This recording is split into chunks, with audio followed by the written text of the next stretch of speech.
ഹരേ കൃഷ്ണ. എല്ലാവർക്കും മാധവത്തിലേക്ക് സ്വാഗതം. ഇന്ന് പഞ്ചമിയാണ്. രാവിലെ 8:54 മുതൽ പഞ്ചമി തിഥി തുടങ്ങുകയാണ്. അതുകൊണ്ട് ഇന്ന് പകലും രാത്രിയുമെല്ലാം പഞ്ചമി തിഥി തന്നെയാണ്. പഞ്ചമി തിഥിയുടെ പ്രത്യേകത നമുക്കെല്ലാവർക്കും അറിയാം. ഇന്ന് ചൊവ്വാഴ്ചയാണ്, കൃഷ്ണപക്ഷ പഞ്ചമിയാണ്. ഭഗവാൻ നാരായണനും ദേവിക്കും ഒക്കെ വളരെ പ്രാധാന്യമുണ്ട്. വരാഹി ദേവി പ്രത്യേകിച്ച്. വരാഹി ദേവിയോടുള്ള പ്രാർത്ഥന വളരെ പ്രധാനമാണ് ഇന്നത്തെ ദിവസം. കാരണം ചൊവ്വാഴ്ച കൂടിയാണ് വന്നിരിക്കുന്നത്.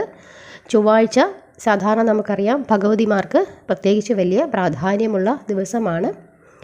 അതുകൊണ്ട് ഇന്നത്തെ ദിവസത്തെ പ്രാർത്ഥനയിൽ, വൈകുന്നേരം സന്ധ്യാസമയത്തെ പ്രാർത്ഥനയിൽ തീർച്ചയായിട്ടും എല്ലാവരും ലളിതാ സഹസ്രനാമം ഉൾപ്പെടുത്തണം. കാരണം ദേവി മഹാത്മ്യത്തിലും എല്ലാം പറഞ്ഞിട്ടുള്ള ഒരു ദേവിയാണ് വരാഹി ദേവി.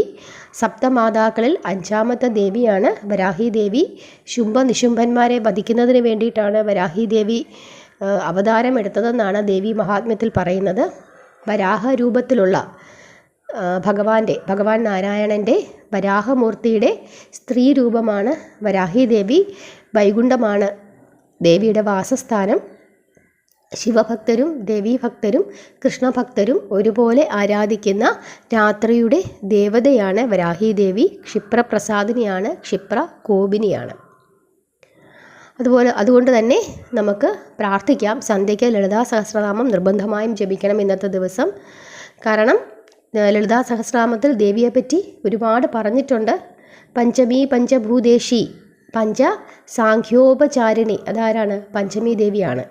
അതുപോലെ വിശുക്ര പ്രാണഹരണ വരാഹി വീരനന്ദിത, വിശുക്രൻ എന്ന് പറയുന്ന അസുരനെ വധിക്കുന്നതിന് വേണ്ടി അവതരിച്ച ദേവിയാണ് വരാഹി ദേവി. ഈ വരാഹി ദേവി തന്നെയാണ് പഞ്ചമി ദേവി. ഇനി കിരിചക്ര രഥാരൂഢ ദണ്ഡനാഥ പുരസ്കൃത, ഈ ദണ്ഡനാഥ എന്ന് പറയുന്നതും വരാഹി ദേവി തന്നെയാണ്. വരാഹി ദേവിയുടെ പേരുകളാണ് പഞ്ചമി, പഞ്ചുരുളി, പന്നിമുഖി, ദണ്ഡനാഥ, വാർത്താളി, താന്ത്രിക ലക്ഷ്മി, അഷ്ടലക്ഷ്മി സ്വരൂപിണി, സമയേശ്വരി, രാത്രിദേവി. ഇങ്ങനെയൊക്കെ പറയുന്നത് പഞ്ചമി ദേവി തന്നെയാണ്, അല്ലെങ്കിൽ വരാഹി ദേവി തന്നെയാണ്.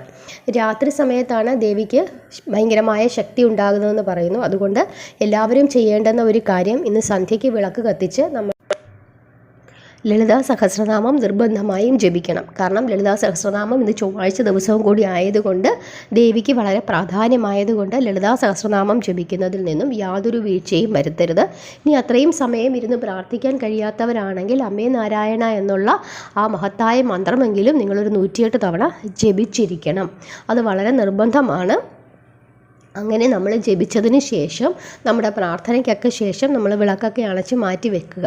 അതിനുശേഷം നമ്മൾ ഒരു 8 മണി കഴിഞ്ഞതിന് ശേഷമാണ് വരാഹി ദേവിയെ പ്രാർത്ഥിക്കുന്നുണ്ടെങ്കിൽ പ്രാർത്ഥിക്കേണ്ടത്.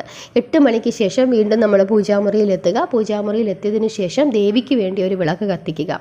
ആ വിളക്ക് ദേവിയാണെന്ന് സങ്കല്പിക്കുക. അതിനുശേഷം ആ വിളക്കിൻ്റെ ചോട്ടിലേക്ക് കുറച്ച് പുഷ്പങ്ങൾ ഇടുക. ദേവിക്ക് പുഷ്പങ്ങൾ ഭഗവതിയുടെ പാദത്തിൽ അർച്ചിക്കുന്നത് പോലെ പൂക്കൾ ഇടുക. അത് നീല കളറിലെയോ ചുവപ്പ് കളറിലെയോ പൂക്കൾ ഉണ്ടെങ്കിൽ അത് വളരെ നല്ലതാണ്. ഏത് തരത്തിലുള്ള പൂക്കളായാലും നമുക്ക് ഉപയോഗിക്കാം. എങ്കിലും നീലയും ചുവപ്പും ദേവിക്ക് വലിയ ഇഷ്ടമാണ്. അങ്ങനെ നമുക്ക് പൂക്കൾ സമർപ്പിക്കാം. അതിനുശേഷം ഒരു കിണ്ടിയിൽ ജലമെടുത്ത് വെക്കാം.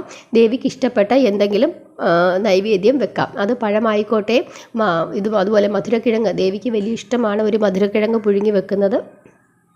അല്ലെങ്കിൽ എന്താ നമ്മുടെ കയ്യിലുള്ളത്, മഞ്ഞളൊക്കെ വളരെ ദേവിക്ക് ഇഷ്ടമാണ്. പഴങ്ങൾ ഇഷ്ടമാണ്. അപ്പോൾ നമുക്കിഷ്ടമുള്ളതുപോലെ കരിമ്പ് ഇഷ്ടമാണ്.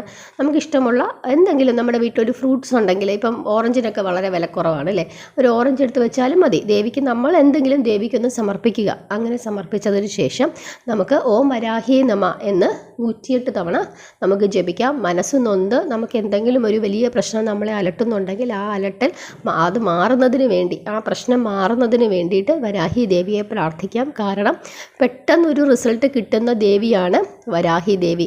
മനസ്സ് നൊന്ത് വരാഹി ദേവിയെ ഒരു 21 ദിവസം വരാഹി ദേവിയെ പ്രാർത്ഥിച്ചാൽ തീർച്ചയായിട്ടും അതിൻ്റെ ഫലം ലഭിക്കും. എന്നിട്ട് ഈ വിളക്ക് കത്തിച്ച് വെക്കുന്നത് കൂട്ടത്തിൽ നമുക്ക് പെട്ടെന്നൊരു ഫലസിദ്ധിക്ക് ആവശ്യമുണ്ടെങ്കിൽ ഒരു തേങ്ങാദീപം കൂടി കത്തിച്ച് ദേവിക്ക് വെക്കുന്നത് വളരെ നല്ലതാണ്. ഇനി എങ്ങനെയാണ് തേങ്ങാദീപം കത്തിക്കേണ്ടത്? ഒരു തേങ്ങ മുറിച്ച് 2 മുറികളായിട്ട് മുറിക്കുക. അതിനുശേഷം അതിനകത്തേക്ക് നെയ്യ് ഒഴിക്കുക. എന്നിട്ട് 5 തിരിയിട്ട് ഈ 2 തേങ്ങയും കത്തിക്കുക. രണ്ട് തേങ്ങാമുറി, ഒരു തേങ്ങ മുറിച്ചിട്ട് 2 തേങ്ങാമുറി കിട്ടുമല്ലോ. ആ 2 തേങ്ങാമുറിയും നെയ്യൊഴിച്ച് വിളക്ക് കത്തിച്ച് 5 തിരിയിട്ട് വിളക്ക് കത്തിച്ച് ദേവിക്ക് സമർപ്പിക്കുക. അങ്ങനെ നിങ്ങളുടെ ഈ പ്രാർത്ഥന കഴിയുന്നിടം വരെ ദേവിയെ ആ വിളക്ക് കെടാതിരിക്കണം. അങ്ങനെ നമുക്ക് പ്രാർത്ഥിക്കാം. ഈ പ്രത്യേകിച്ച് ഇന്നത്തെ ദിവസം കൃഷ്ണപക്ഷ പഞ്ചമിയാണ്, ചൊവ്വാഴ്ച ദിവസമാണ്. അതുകൊണ്ട് വരാഹി ദേവിയെ നിർബന്ധമായും പ്രാർത്ഥിക്കണം. ഇനി ഭഗവാൻ നാരായണനെ പ്രാർത്ഥിക്കുന്നവർക്ക് സന്ധ്യാസമയത്ത് സ്ഥിരമായി നമ്മൾ ഭഗവാനെ വിളിച്ച് പ്രാർത്ഥിക്കുമല്ലോ. അങ്ങനെ ഭഗവാനെ വിളിച്ച് പ്രാർത്ഥിക്കുന്ന ആളുകൾ ലളിതാ സഹസ്രനാമം ജപിക്കുന്ന കൂട്ടത്തിൽ ഒരു പ്രാർത്ഥന കൂടി പ്രാർത്ഥിക്കുന്നത് വളരെ വളരെ നല്ലതാണ്. അതായത് 8 അക്ഷരമുള്ള ഒരു നാമമാണ് ഓം ഗോകുലനാഥായ നമ. എന്താണ്? ഓം ഗോകുലനാഥായ നമ. ഈ നാമം ഒരു 108 തവണ നമ്മൾ ജപിച്ചാൽ ഇന്നത്തെ ദിവസം തുടങ്ങുന്നത് വളരെ നല്ലതാണ്. ഈ കൃഷ്ണപക്ഷ പഞ്ചമി ദിവസം, ഈ ദിവസം മുതൽ കുറച്ച് കാലത്തേക്ക് നമ്മുടെ ജീവിതകാലം മുഴുവൻ നമുക്ക് ജപിക്കാം. അങ്ങനെ നമ്മൾ ജപിച്ച് തുടങ്ങുമ്പോൾ നമ്മൾ ദിവസവും ജപിക്കും. അങ്ങനെ ഓം ഗോകുലനാഥായ നമ എന്ന് നമ്മൾ ജപിച്ചുകൊണ്ടിരുന്നാൽ നമ്മുടെ എല്ലാ ആഗ്രഹങ്ങളും ഭഗവാൻ നിറവേറ്റി തരുമെന്നാണ് പറയുന്നത്. ഇത് വളരെ ഒരു പവർഫുള്ളായിട്ടുള്ള ഒരു നാമമാണ്. 8 അക്ഷരങ്ങളാണ് അതിനകത്തുള്ളത്. ഓം ഗോകുലനാഥായ നമ. ഗോകുലനാഥായ നമയിൽ 8 അക്ഷരങ്ങളുണ്ട്. പിന്നെ ഓം നമ്മൾ എല്ലാത്തിനും മുമ്പിൽ ചേർക്കുന്നതാണ്, ഓംകാരമാണ്. ഓം ഗോകുലനാഥായ നമ എന്ന് 108 തവണ നിങ്ങളൊന്ന് ജപിച്ചു നോക്കൂ. കുറച്ച് നാളത്തേക്ക് എന്തെങ്കിലും പ്രശ്നങ്ങളൊക്കെ ഉണ്ടെങ്കിൽ ആ പ്രശ്നങ്ങളെല്ലാം മാറും. ജപമാല ഉപയോഗിച്ച് ജപിക്കാൻ പറ്റുന്നവർക്ക് ജപിക്കാം, അതല്ലെങ്കിൽ എങ്ങനെയാണോ നിങ്ങൾ ജപിക്കുന്നത് അതനുസരിച്ചിട്ട് ജപിക്കാം. ഇനി 108 എന്ന് പറയുന്ന സംഖ്യയുടെ പ്രാധാന്യം എന്താണ്, എന്തുകൊണ്ടാണ് നമ്മൾ ഈ 108 തവണ ജപിക്കണമെന്ന് പറയുന്നത് എന്നുള്ളതിൻ്റെ ഒരു വീഡിയോ ഞാൻ ഇതിനു മുമ്പ് ഇട്ടിരുന്നു. അത് നിങ്ങളെല്ലാവരും പോയി കാണണം. സദ്ഗുരുവാണ് അത് പറഞ്ഞു തന്നത്, എന്തുകൊണ്ടാണ് അങ്ങനെ 108 പ്രാധാന്യമുള്ളതെന്ന്. അപ്പോൾ അങ്ങനെ ആ 108 തവണ എല്ലാ മന്ത്രങ്ങളും നമ്മൾ ജപിക്കുന്നത് വളരെ വളരെ ഉത്തമമാണ്.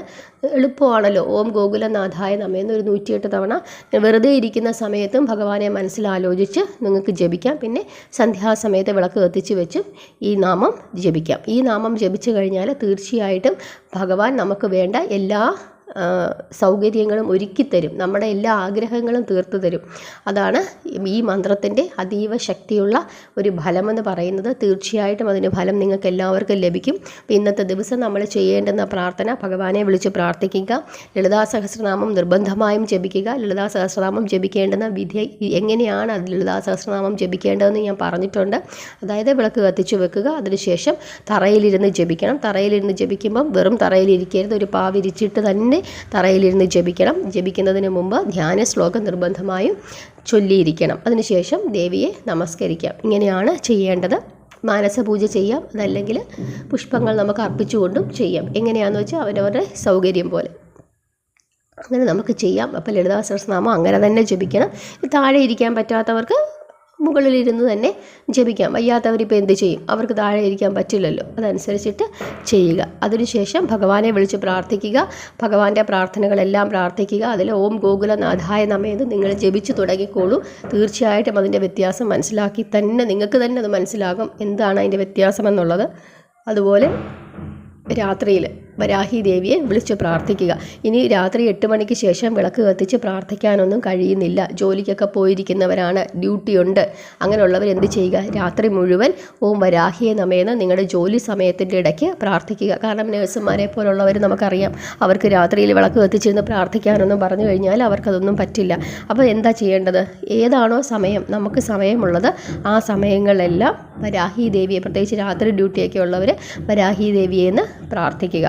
ഓം വരാഹി ദേവിയെ നമയെന്ന് പ്രാർത്ഥിക്കുക. ഇനി അതല്ല, വീട്ടിലായാലും ജോലിയൊക്കെ രാത്രി ചെയ്യുന്നു, ജോലിയുണ്ട്, 8 മണിക്ക് ശേഷം നാമം ചൊല്ലിക്കൊണ്ടിരിക്കാൻ സമയമില്ല, വീട്ടിൽ അടുക്കളയിൽ ജോലിയൊക്കെ ഉണ്ടെങ്കിൽ ആ ജോലി ചെയ്യുന്നതിൻ്റെ ഇടയ്ക്കും നമുക്ക് എന്ത് ചെയ്യാം? ഓം വരാഹി ദേവിയെ നമയെന്ന് പ്രാർത്ഥിച്ചുകൊണ്ടേയിരിക്കാം. പ്രാർത്ഥനയ്ക്ക് അങ്ങനെ പ്രത്യേകിച്ച് ഇന്നതുപോലെ ഇന്ന സ്ഥലത്ത് വന്നതെന്ന് ഇന്നതുപോലെ തന്നെ പ്രാർത്ഥിക്കണമെന്നൊന്നും ഇല്ല, എപ്പോഴും നമുക്ക് പ്രാർത്ഥിച്ചുകൊണ്ടേയിരിക്കാം. അപ്പോൾ എല്ലാവരും അങ്ങനെ ചെയ്യുക. ഇന്നത്തെ ദിവസം വളരെ വളരെ പ്രാധാന്യമുള്ള ദിവസമാണ്. ആ പ്രാധാന്യം മനസ്സിലാക്കി എല്ലാവരും പ്രാർത്ഥിക്കുക.